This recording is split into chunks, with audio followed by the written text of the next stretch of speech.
meron pala tayo ditong ginawang electric fan planter.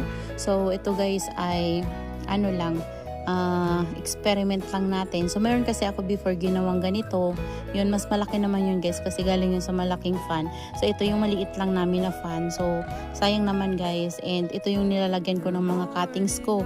Kaya naman naisip ko na lang guys, nalagyan siya ng cuttings. Yan. Nilagyan ko siya ng Purple Delight, My Habit, Mendoza, tapos Marinate, tapos Purple Card, ayan, tapos Chloe, ayan.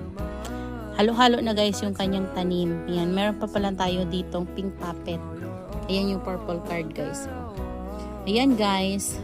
So, kung gusto nyo ring itry na ganitong planter guys, pwede nyo itry at gayahin.